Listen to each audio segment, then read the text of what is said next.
Advanced Health Education Center, AHEC in Houston, Texas, has been your continuing education partner since 1988. AHEC introduces SERT, Stackable Education for the Radiologic Technologist. Modality training in mammography, CT, bone densitometry, breast ultrasound, and so much more. With staffing shortage challenges that are getting worse, departments are getting creative and upskilling and supporting their staff technologists with modality training. AHEC provides webinar, in-person, and on-site corporate-style training options customized for your needs. Contact us today and let us know how we can help certify your team.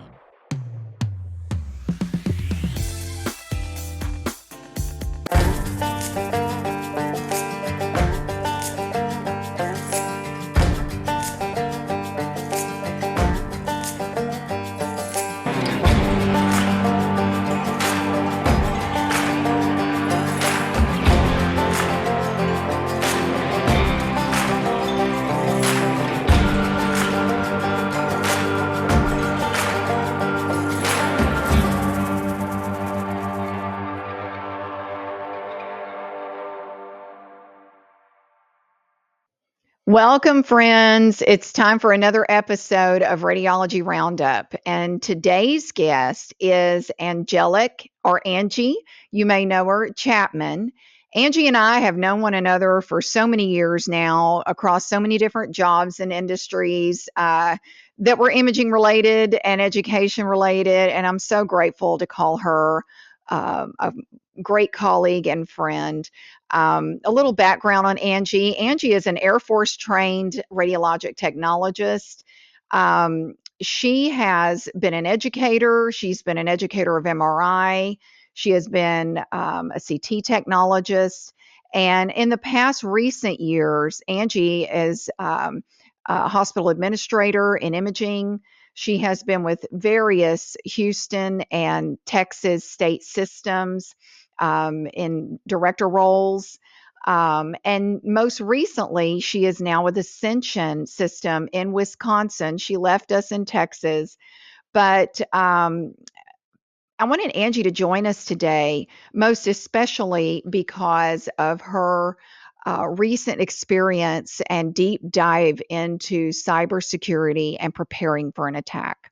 So, along with the many things that Angie has extensive knowledge of in history, she's a learner by trade, and she loves to learn more and take on challenges and get to the other side of them. Through Angie's career, she has been in process improvement, improving upon patient satisfaction, wait times, all kinds of different things. And she loves to, again, as I said, take on challenges. So, so glad you're here today to join us with Miss Angie Chapman. Hello again, and welcome to the Radiology Roundup. Today's guest is Miss Angelic, or I call her Angie Chapman. Angie and I have known one another for so many years in and out of different jobs and working with students and lecturing. And Angie has gone on to do like super amazing things. She's been president of AHRA. She has been a leader within several big hospital systems in the state of Texas. And little did I know until recently, she has left us Texans and has gone where, it's really cold up in Wisconsin. But I'm so, so glad to have her as my guest today, because doing things big is what Angie does. And she is like an expert in cybersecurity. And I really want to learn more about that from her today, as I'm sure that you do too, and what has been going on in our world in the last couple of years and what we can all do to be safer. So welcome, Angie. So glad to have you. Welcome. Thank you. Thank you. Thank you. And it's great to see you again. So good to see you. I hear y'all are getting a little bit of our weather down there in Texas. It feels like it. I know that y'all have it much more extreme because you're closer to Canada than we are, but it feels like we're close to Canada today. It is chilly. Oh, well, layers. That's a secret. Layers. Definite. Most definitely. So, Angie, tell us what you're doing now and how you got into what you're doing. Okay. So I'm actually the vice president of radiology for Ascension, Wisconsin here, and I've been blessed with some to have some great leaders, to work with some great leaders, and they've always expanded my scope just a little bit more. And on the topic of cybersecurity, you know, first of all, I definitely would not call myself an expert, but I am always seeking more knowledge on this. Um, it's interesting, just like in our career paths and how we keep crossing each other. Um, Imaging, I think it's a very inquisitive career field. Let's just put it that way. Sure. You start off as an X-ray tech, and then you start wondering, I wonder if I could do CT. Starts with that question, and if I do CT, but can I do MRI? Can I do this? Can I do that? Well, what's funny about this topic and my journey with this topic is it really started just with a question. Mm-hmm. We were smack in the middle of COVID, the worst possible situation our country could have ever. I don't even know if we could have dreamed it up. No, And I feel that way. It's beyond anything I ever dreamed, ever thought of. same here, same here. And so, and we're in the middle of this crisis, and out of nowhere, my boss, my CEO at the time, over at UTMB, just tossed a question out there. Said, "Okay, what's the second worst thing that could happen?" The cyber attack would be the second most horrible thing that could possibly happen to us. So they asked us, "Do you have a plan?" And I've got a plan. It's called a downtime plan. What hospital doesn't have a downtime plan? So I gave them my downtime policy, wiped my hands with it, went away. But the military in me kept asking myself, would that really work? Would that really work? Because that downtime plans are usually for short periods of time. Yeah. And so honestly, I just started asking a bunch of questions. I was blessed that everyone was inquisitive like I am. And I did not put a meeting on the schedule, say, we're going to come up with our policy. It was, let's just talk about what a cyber attack would look like for us. I mean, teach me. I went to my IT counterparts, teach me, tell me what this would look like. And what they told me is that typically at that time, cyber attacks were lasting about 30 days. Now, 3 years later, since we started that project, almost 4 years later, now they're up to 90 days as Oh a my minimum. gosh. So I started just stopping on that one question right there. It gave me chills because my downtime plan would not work for 3 days, really. I mean, maybe, like during a hurricane, 3 days to a week, but not 30 days, not 90 days. And so we stopped at that question and we realized, okay, my plan's not going to work. So we went on to the next question. How vulnerable are we? So again, learning from people who are smarter than me, we learned what types of cyber attacks are there, and how do they get access? And that, I could go on to the different types ones, but sometimes what they do is they call you or send you an email that looks legit, and you click on a link, and all of a sudden they have access. You get those text messages into your phone. UPS is trying to find you to deliver a package. That one. Yeah, it can be something simple just like that. And you click on that link, and now they're in your phone, and everything in your phone. Think about all the passwords that you have in your phone. Think about all your apps to your bank accounts, to your car loans, to your children, and their school accounts. Oh, wow. Yeah. So, and that exists not just in emails, but it exists on phones and so forth. So you start thinking, okay, well, how did so that's one way they can get in, but they can also get in through. I hate to say it, but they can even get in through updates onto your equipment. If you don't have the right security, and you have this automatic software update on your ultrasound machine, they can get into things like that. Wow. They can even get into someone's pacemaker. What? They can actually get into an individual pacemaker. I've also found stories where they've gotten it into the packs, they kept everything live, but they messed with the image. And so the doctor is reading something that's not really real for the patient. What? Yes. What? Okay, so let me play the devil's advocate. What are they getting from that by adjusting a patient's image? Money. Because then that hospital owns that image, and they have insurance, malpractice insurance, Oh and my stuff like God. that. So if you do not give me money, I'm going to mess with all of your images. They get into these images, and like I said, this is a $1 billion industry. That's crazy. And what's sad about it is you think about who's doing this. Yeah, I don't see I'd like to see the good in people. sure. And I don't want to think that someone's intentionally doing it, but what'll happen is what they've done before is that they've made companies, IT companies or so forth, and they'll have programmers working on an algorithm here, an algorithm there, and they don't even know what their algorithm are being used for. And then someone within that company, that's their business is cyber attacks. It's sad. But It is. combining those two questions together made me really realize, okay, not only does my downtime plan not work, it is important that I have a good downtime plan for a cyber attack specifically to protect our patients, and to keep operations going.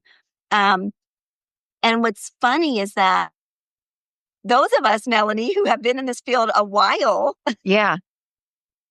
we actually have experience in what is needed. What turns out to, we have to go old school. Think about no technology. That's what my mind is going to right now as I'm hearing you, Angie. And I'm thinking back to my days at Lufkin Memorial and, hoofing it all night or weekends in the dark room. But nobody could steal that unless they come by and take it out of the film library. So is that what that means that we would have to do as a downtime situation? It depends on the type of cyber attack that they're doing. But I will tell you, you're on the right track. And that's how our industry needs to think when they think downtime for cyber attacks and imaging, at least. You're talking about old school film libraries. Now, the plan that we put together at UTMB, we took an image and we downloaded the image immediately, not created a film out of it, but downloaded it onto a USB or to a Okay. CD. And that became what we put into the film folder. And you could only save one exam per time, otherwise it overwrites it. So everything was unique. Okay. But now we don't need a network. So now you take that USB and you plug it into an independent reading unit, reading workstation that's not on a network. You plug it in, you load the files. So it's that network. It's almost like it's like a cancer. The more Crazy. connectivity that your computers have, the more vulnerable you are. So you have to take everything off the network. You can bypass. So everything starts off with from the very first step, which is getting an order. You have to rethink everything without IT involved. Don't try to find an IT solution to fix a cyber attack. Just goes down to old school. You get a paper order. You get a piece of paper. You get a paper order. Wow. You type it manually into your CT scanner. You take the image, you put it on an individual disk or USB, Mhm. walk the order and that USB over to the doctor, plug it in. He writes his report on that order. Wet readings. Wet readings. Yep. Take a copy of that. You take it to the ER so they have a copy of it. You put the original order with the reading, with the USB in a folder, and you put it in your film library until you come back up. Wow. I mean, that's how old school you have to get. But I'm breaking this down to make it sound very simple, but there's so many other complexities involved in each one of those steps. Things like, how do you get the order then? Who's going to round in the ER or in the ICU? You're going to have runners to go pick up all the orders. I'm thinking about that too. We're going back to having all those extra staff, that ancillary support staff, that when we went totally digital, that all lost their jobs or had to go do something else. Yeah. Yeah. Yeah. And if you really want to get, just take this on a spiral down, then you have to think about how does that affect the nursing staff at the nurse station. Because if we're back to charts and we're back to, the whole chart and everything that we learned on before everything was digital. Yeah. And do you know how many nurses are coming out of school now that know how to do a paper chart? Exactly. Exactly. Right. So, oh, man. That's a whole other learning curve, a whole other competency. They see that, and we've taken away all their toys. They grew up on technology. Sure. They've never not had it. Right. So, yeah, it's a bit scary. So getting all of these key stakeholders, you're talking about the ER physician, getting the nurses from the nursing station, getting a radiologist, getting the IT people, getting billing and coding in a room with the CT technologist who's actually going to be taking that CT, with the OR tech who's going to be in the OR, taking x-rays during a surgery case, the IR tech, who's going to be taking interoperative notes or whatever. Now, to get in a room and to truly think what life would look like without any technology, most of them can't. They've never had that, so they can't even imagine it. So it takes some of us that are more experienced to say we used to do it this way. Years ago, we used to do it this way, and then so that's how we started down this journey, and we actually had to get people just like myself. I remember I admitted that the first time I was asked, "Do I have a plan?" I said, "Yes, I have a plan," and I walked away from it. And I will promise you, leaders in every industry of healthcare, whether it is nursing, whether it's billing and coding, whether it's authorizations, insurance authorizations, they're all thinking the same thing. So you actually have to get them to engage with you. Did you know that most private insurances only pay if you send them the bill within 90 days? And if you have a cyber attack and the average cyber attack lasts 90 days, you're not going to be sending out bills. Oh, my. So, that was just another, again, it just takes another tangent when you start asking these questions. So, we asked the question, and the billing and coding department went and tried to pre-negotiate extended time in the event of a cyber attack, to pre-negotiate it. But what's funny is that when we were talking with the insurance carriers, and we talked about cyber attack, they kept focusing on them, because when they think of a cyber attack, they think if their software, the insurance company's software, is attacked, what is their response to us? Because they have all of this information on our patients. And it took almost 3 meetings to get them to understand, okay, I'm glad that you're thinking about that. Please continue that good work. But what we want to do is we want to pre-negotiate, should we have a cyber attack for whatever period of time, the 90 days starts when we come back up, not when not when you went down. Yeah. So, like I said, this is a real business. They're making real money. They're sneaky, so you have to be on your guard. And all of those IT security things that our technologists get the emails about, please make a stronger password, change your password, change.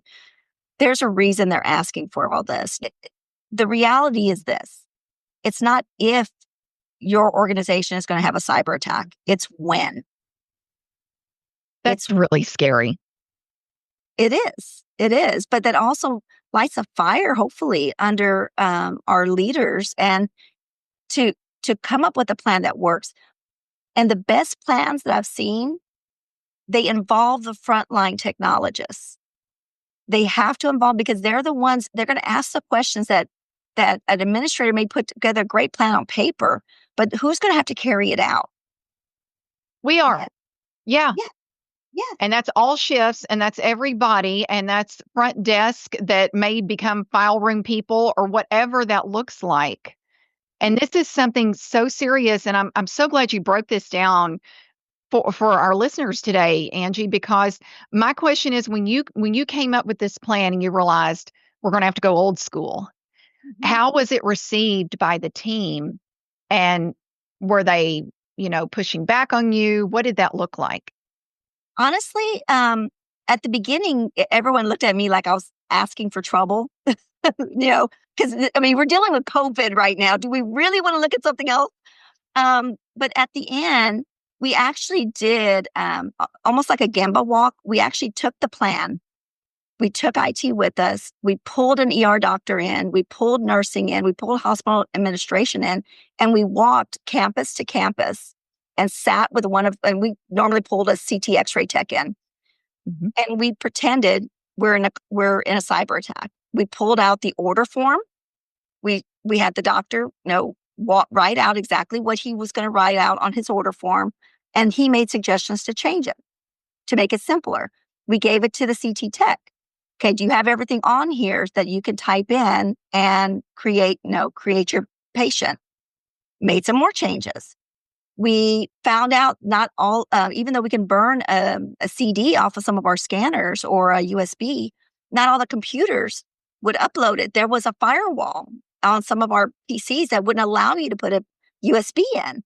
So IT was on the phone with us at that same time and said, okay, we're going to have to figure out how to bypass this for specific PCs. Then we found out, okay, how do I get a prelim or how do I get a copy of this to the ER? But I got to keep original with the film. We walked through everything. And at the end, I think the technologists felt, what I heard was that they felt better knowing that there was a plan. Yeah. And that we've already had the crucial conversations with the radiologists and let them know you're going to have to read from the scanners. That conversation wasn't happening day one of the cyber attack. It's happening 3 years before, and so there's not going to be, I hate to say, grumbling and arguing and we can't go. No, this has already been pre-negotiated. You're going. And this is we're going to house staff it. We've already figured out how many runners we were going to need. And so we know where those runners are going to come from. We're going to have to shut down. I had the opportunity to go ahead 3 years before and have a conversation with the CEO saying, we're going to have to shut down elective imaging. Wow. So these runners have to come from somewhere, and I need people who know the hospital. So I'm thinking about all that you've said and the layers of that, and then how we used to do it. Stickers for all the charges, paper, orders ready, folders ready, USBs ready, literally and I'm thinking about the time that you were going through this, the COVID and all the shortage of all the PPE. Literally, this would be our PPE in a cyber attack, and having all of this stored and ready to go and having that, disaster level of implementation, like going through a hurricane or a natural disaster, which in Houston, we have done so many different things. And we have those teams. So this would almost be to that level. And all the elective stuff is put off. I lost you, Angie. What did you hear? Like going through something. Like going through a natural disaster, which in Texas, we have gone through so many different things. It would be so similar to that. So this was, you said, about 3 years ago. What did that look like when everybody knew what had to be done? What happened after that? Well, it was interesting. We came up with our plan first for imaging, and we thought it was pretty solid. Then a couple of years later, the CEO actually asked this international cybersecurity, a true expert. Like he appears at courts and Congress, and he lobbies for different things. And he came in to do an audit, not just of imaging, but of the entire hospital system from beginning to end. How prepared was this system to handle a cyber attack? I was very proud that he used our plan as the model. Angie, I'm not surprised, but I am very impressed because this is just right up your alley with being an innovator. So wow. It was a very proud moment. I think all of imaging really, the work that we had done in the previous years, they saw that we were not only were we doing it because it was the right thing to do, but now we had dug in so much and so deep into it, they were asking us to sit into everybody else's cyber attack planning, even though we don't know anything about ICU, or we don't know anything about billing and coding, or we don't know anything about this. It all started with a question: what if? And what about? And no question was left. No one looked at anybody saying that's a silly question, because there was no silly questions. No one's ever done this before, that type of work before. But I will tell you, for the imaging career field, I want everyone to hear this. Please. And I wish I could remember his name. But when he was on the phone with the CEO, all the hospital presidents, there were some board members on the phone and so forth, giving his high level assessment of what he sees when he goes from country to country, hospital to hospital. He says, this was his quote: everyone thinks that losing the EMR is going to be the worst thing ever, but it's not. He goes, in all of my history, losing imaging is what brings the hospital down.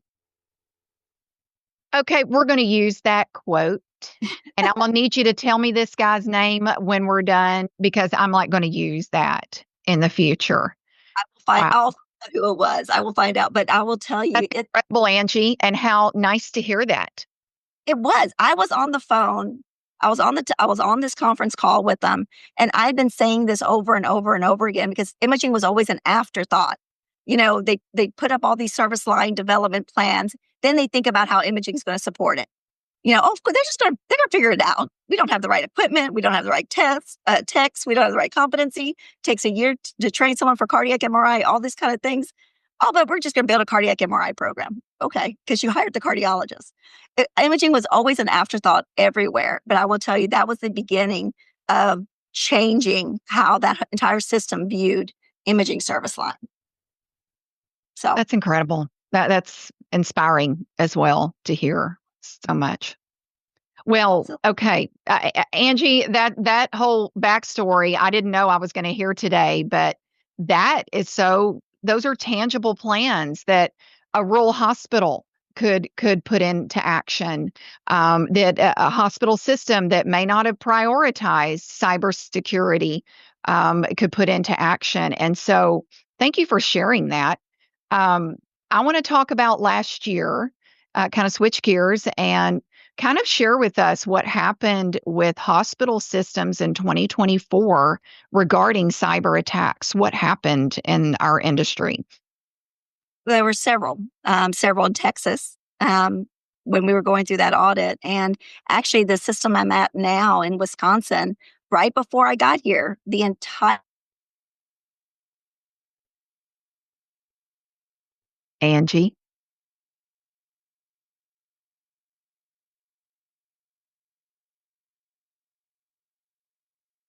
Angie? Hello? I think I lost you. Hello. Okay. Right before I got here. Right before I got here, Ascension, and I don't think it was just Wisconsin, it was the entire Ascension system, suffered a major cyber attack. They lost their EMR completely. I will tell you, I mean, and I think it's in 7 states. Ascension Wow. is in 7 states. They lost their EMR completely. And I will tell you, as of right now, they're still trying to link images that were acquired with prelim reports, and they can't figure out how to do it. Oh, no. Now, and of course, I mean, care was provided at the time of service. So, I mean, the care was provided to the patient, but that's money that they'll never be able to recoup.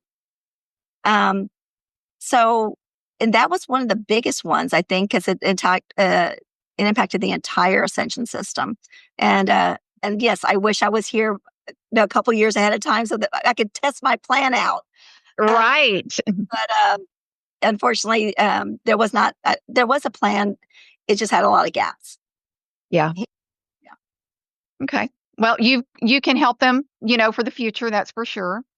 So when a system is attacked, this ransomware, and this is a term probably all of us have heard by now. Like you gave the example, our local IT department, no matter who we work for, will send us a test email. You've got a package to pick up, click here, that sort of thing. And we know that we're not supposed to click on those attachments or those things. But when we hear the term ransomware, ransom is involved in the attack, is it not? That's exactly what it is. They're holding you. They're either going to hold. They're going to hold something hostage until you give them money. Now, what are they going to hold hostage? It could be your EMR, that you don't have access to anything that's in your EMR. They could hold a piece of imaging equipment hostage, and literally lock you out of it, that you cannot use that imaging equipment. They can hold the network hostage, so that nothing can go from point A to point B over your network. So it's just like the name says, they're holding it hostage for money. And yes, I mean, hospitals carry insurance for things like this, but the type of money that they usually ask for is above what most hospitals carry. So we're talking billions and billions they're asking before we release this back to you. Yep. Yeah. Do they usually get paid? That's a good question. I can't say that for sure. I know that most hospitals would if they could. That's the issue, is if they could. And then, but even after they pay, even if they get their network back pretty quickly, the reputation hit. The reputation hit. Now that company's name is always linked to this attack. They were a victim.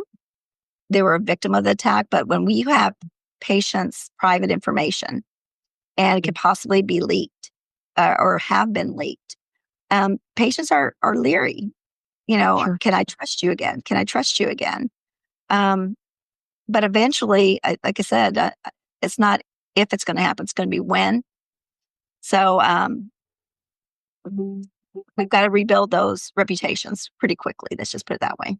Absolutely. Absolutely. So if this happens, and, I'm thinking about all the different layers that you have mentioned here today. First of all, what can a technologist do to be more vigilant?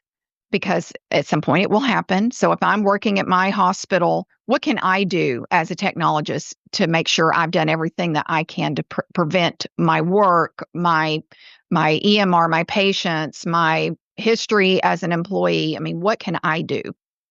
Listen to your IT security people. Don't give them as much flack as we probably did in the past. They're really trying to keep us safe.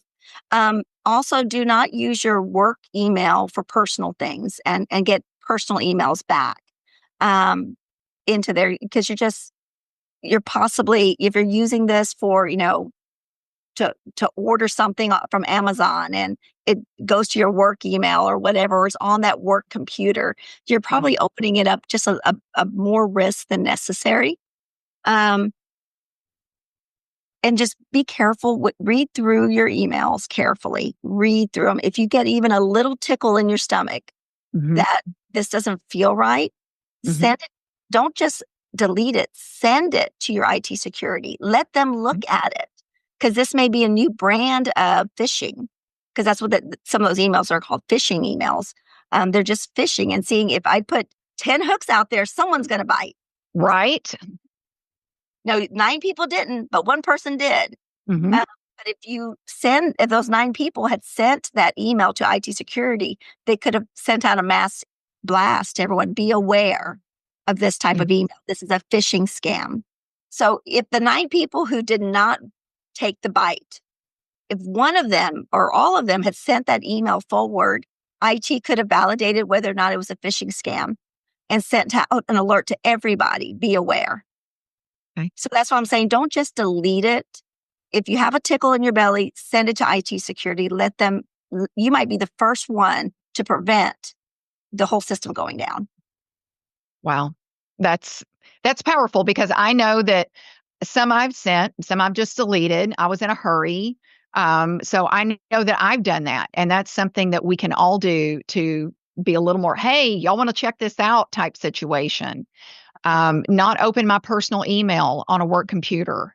Things like that. Not order my Amazon stuff on a personal on a work computer. So, those are all things that I think some of us get lax in. Maybe I'm in a small imaging center. I'm not in a big system. I'm not worried. These people just want money, and they're trying to find any door they can go in to get that from. So are there any things that our patients can do to be more vigilant? Goodness, oh, that's a great question. I haven't thought that far. Melanie, you're giving me something else to think about. I'm going to have to follow this one out. Right, to ask the question. I'm taking my take-home points that Angie is teaching me today, and that's one of them. Don't be afraid to ask that question. That's a good question. I haven't asked myself that question yet. So I think I'm going to have to take that one and spin it out, and maybe we'll meet again, and I'll have an answer for you. That sounds great. I think this is definitely something we can meet about again in the future. So I kind of want to give the examples from 2024. Angie mentioned the Ascension system was one that was hit. And this is just research I found. In May 2024, 5.6 million patient EMRs, approximately. Change Healthcare with United Healthcare was the big one last year. And that was in February 2024. Over 100 million EMRs were compromised. And then Kaiser Permanente in April 2024 had 13.4 million patient records compromised. So I'm sure I want to say I'm sure, I don't want to assume, but you would think that these big companies would do all they can to protect against cybersecurity. And I'm sure they've done some things, maybe not the latest, greatest, but even they were compromised. So maybe your hospital system is not, guys, to my listeners, is not, thinking as forward as Angie's team did in the past. And this is something that we as listeners, professionals, we really need to digest this and be a voice, because whether you've heard your team at work talk about this, maybe you're a third shift technologist, maybe you're a daytime supervisor, and this has not been mentioned very much. You guys, we all need to be asking the questions like Angie did and get those thought processes start spilling out, because as she said, it's not if, it's when. And, there are people that, definitely not me, that all they do, as she said, is work algorithms to get into networks. And maybe they're doing it for good, and maybe they're not doing it for good. And they are very smart in what they're doing. So I want to really challenge everyone today that's listening to think about what Angie has presented here today. Go back to your teams, whether you work at the small imaging center or you work for a major system, and start asking these questions. This is real. This could happen. You need to have a plan. Best thing that we could do is start talking about it. Okay. Well, anything else you want to add today that we didn't touch on that you feel is important in this area? Well, like I said, I'm a very big advocate that the frontline technologists need to be at the table, or someone representing the frontline technologists, and each modality needs to be at the table when they create that plan. And that's not just shared governance. I mean, I know that's a form of shared governance, but even if you don't have a formal shared governance, for this particular plan, you can't do without that. And don't be afraid to ask the questions. Don't be afraid to recommend changing your entire order form because it doesn't work. This is to do this type of plan, it goes against what we want to do. First of all, it's human nature. We want to dig our head in the sand and say it's not going to happen. Yeah. Secondly, it is a lot of work. This is not I will guarantee you, we worked on this plan for 3 years. We did phase 1, then we found there was a gap. So don't be afraid to do phase 2, phase 3, phase 10, phase 20, because every time you engage another listener or another audience, they're tweaking it and refining that plan to make it better for everyone. So don't be afraid to ask questions. Angie, I just want to heartfelt thanks for joining us today. And I have learned so much. I've got notes all over my desk. And I mean, just really thought provoking. I appreciate you. I appreciate who you are, because none of this surprises me that you were asking those questions, and that this went all the way up to an international conversation. Thank you so much for that. And I look forward to talking to you again soon, or in the future, when the next phase of what you have learned you can come share with us. You got it. Hey y'all, Melanie Hale here with Advanced Health Education Center in Houston, Texas. AHEC has been a leading provider of continuing education for healthcare professionals in the imaging sciences since 1988. Our mission is to provide you, the radiologic technologist, physician, sonographer, nurse, and allied health professional with evidence-based education and training that increases your knowledge, enhances your competency, and overall improves patient care. Technologists, has the time come to learn a new modality? Are you limited in your resources and, more importantly, time available to learn a new modality? AHEC is here to help. We have online and in-person delivery methods available for mammography, bone densitometry, sonography, CT, and MRI.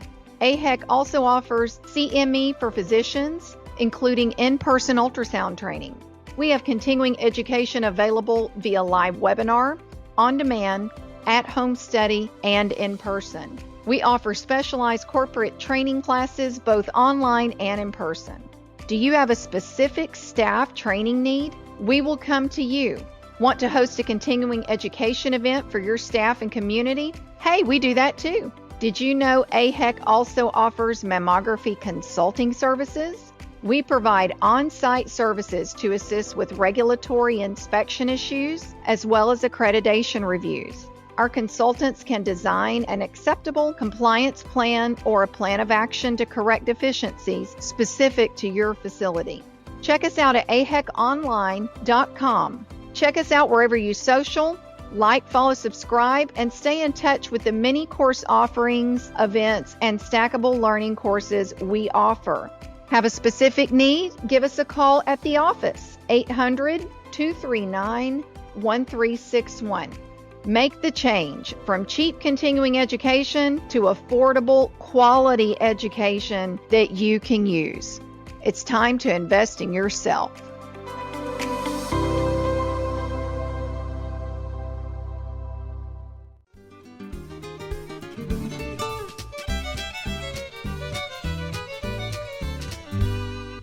Hey, y'all. So for today's takeaways, I'm looking through all my notes from the visit with Angie Chapman today. And again, just peeling back the layers, thinking about all of this from a department perspective, from a technologist perspective, stepping way back and thinking about that from a hospital's perspective, and all the departments involved and all the employees involved in planning for a cyber attack.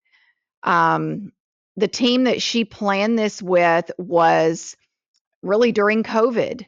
Her team, her leader said, "Well, we're living through the worst thing ever. What would the second worst thing look like that we could maybe plan for?" Because none of us planned for COVID and sure did not have any idea how that would go. It was crazy. And so, in looking at what happened to all of these hospital systems last year, as Angie said, it's not if it happens, it's when it's going to happen. So whether you are a small rural hospital, an imaging center, a small imaging group, or a major metropolitan hospital system, are you having these conversations? Because if even if you are Sally technologist on the day shift or the evening shift or the weekend shift and no one has said anything about this to you, somebody should be having these conversations. So whether you bring it up in your daily huddle, your weekly or monthly meeting, this is something, guys, we need to all be talking about. Think about what that hit could look like. You go to move your images from PACS to send to the radiologist and they're gone, or they've been altered, or you're locked out of your CT control panel, or whatever that may look like. What would happen? Well, it's going to be chaotic when it happens, whether you plan for it or not. So I'm going to break it down just in my takeaways from what Angie told us today. And that's ask the questions. When, you've heard the term, there are no stupid questions. Well, maybe there are some out there, but when it comes to cybersecurity and our patients and our care and our images and our equipment and our system and you getting paid, I mean, think about all of that, and patient protected health information, all of that. Think, oh, if I'd only said something, gosh, it's happening to us now. These folks are vigilant and they're smart and they dig into places and do it maybe right in front of our face and we don't even know it's happening. Don't be afraid to ask, what is our plan in the event of a cyber attack on our EMR, on our employee records? Those of us are old enough that have been in the business, we learn things on film and paper and a file room and a chart, a paper chart on the floor, and an actual order the patient would bring to them at the front desk. I mean, literally, that's how we learned. Maybe if you're listening today, you didn't learn things that way. It has always been electronic or digital. That's scary. That's scary for me, and I did learn it that way. That is going back and firing up a dark room that doesn't exist anymore. And maybe that again, maybe that's if you're in an imaging center or what have you, or a doctor's office. But Angie's plan that they use USB drives, but there had to be computers for reading that were not connected to the network. There had to be literally wet read written report to go give to from the radiologist to the emergency room doctor. So I'm kind of all over the place here, but guys, I'm going to start with ask the question to your lead, to your department manager, to your director. What is our plan in the event of a cyber attack? Okay.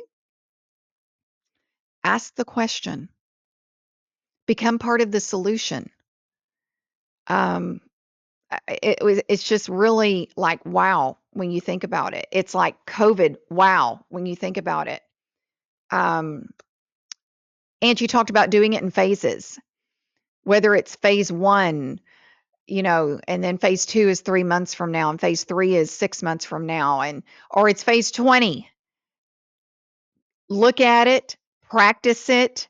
It's like doing a disaster drill back in the day where we would do a trauma drill, or there was we would pretend that or practice that there was a refinery explosion and what that looked like, and we went through all the steps and what all those things look like. If there was a bomb that went off in the middle of the city, what that looked like. And we did that, we may have practiced it once. Oh, we're good, check mark. But it's never anything like when it actually does or could happen. You know, I'm give you so many examples living in Houston and all the things we've been through in natural disasters and plant explosions, but this is a different kind of attack. Ransomware is just what it says. The people that attack your EMR or your files or patient files or employee files or the whole thing, they get in it and they hold it for ransom. Okay? And obviously they're not wanting $100. They're wanting a whole lot more zeros than that. And they will hold on to it for however long. Angie talked about a system that held on to their files for 90 days. What does that happen to current patients, scheduled patients, patients that are in the middle of care and surgery and trauma and all, my gosh, all those things, and putting everything on divert? I mean, again, there are all the layers of the onion. Start with the question. What is our plan? Our department plan, our shift plan, our hospital plan, our system plan. What does that look like? What is the plan for insurance, approval, reimbursement, CMS, charges, runners, transporters, orders, having all the, prepared files and USB drives and documents ready to pull out because we can't go digital. We have to do everything not electronically. I mean, that's a lot of layers of planning and thinking and practicing and refining and troubleshooting. That's, the middle of the onion, but start with the outer layer. What is our plan? Really get involved, guys, because it involves frontline technologists. It involves all of us. It involves transporters. It involves everybody. It involves dietary. It involves environmental services, because everything now is electronic, and a need here, a need there. What does that look like now?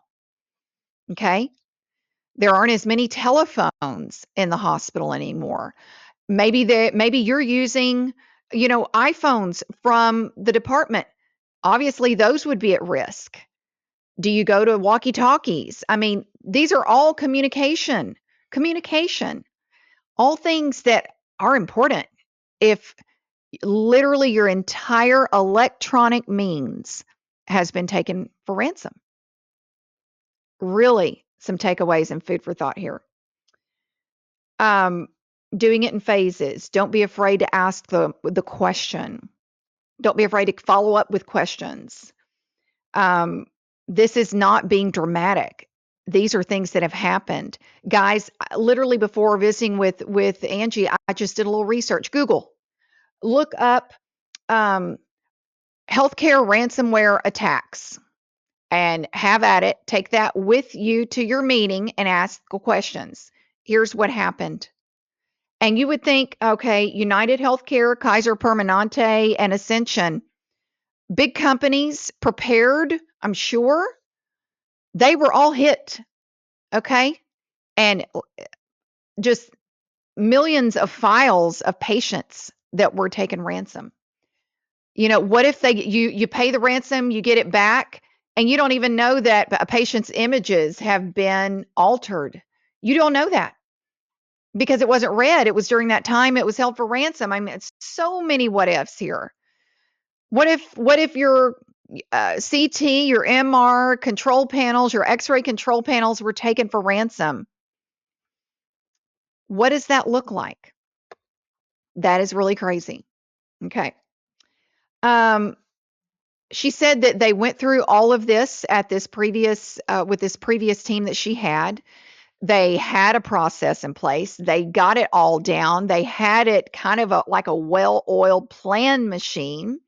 They had done their drills, and they actually met with an international team and experts on this. And the gentleman told them, you can do without some things, but you can't do without imaging. And I'm paraphrasing. She's going to get the exact quote and the gentleman's name for me. But wow, hearing that from someone outside their system that is an expert on cybersecurity and healthcare.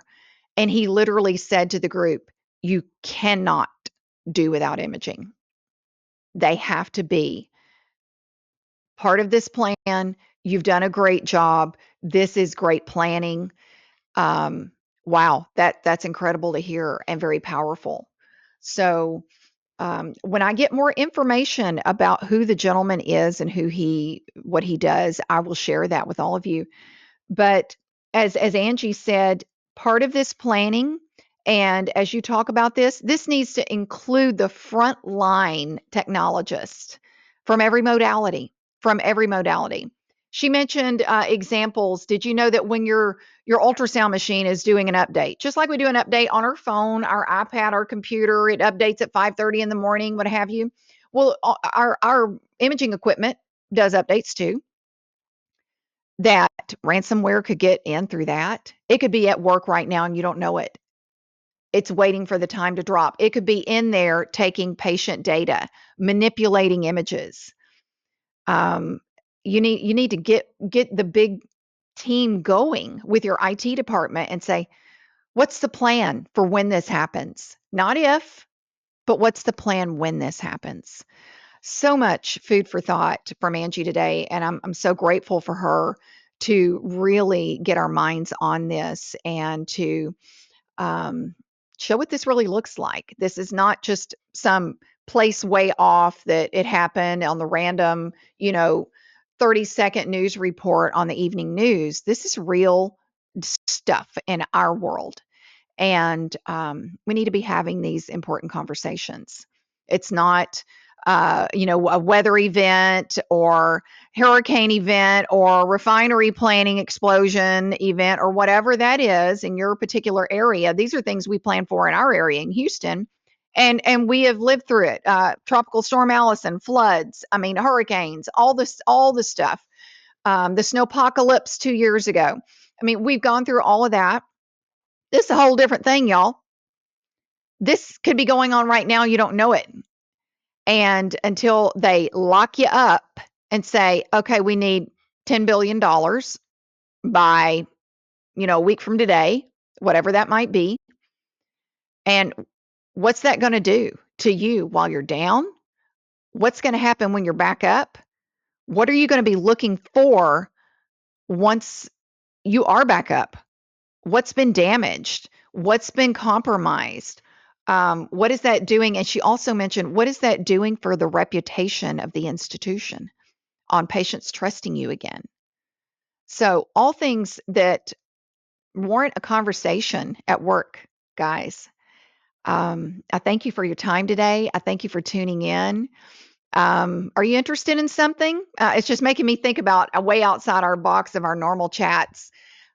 Something you're interested in, shoot me a message on any of our socials, and let me see what I can look into. I'm open. This is just Pandora's box has been open, and I'm like so energized and full of questions myself, and I encourage you to do the same.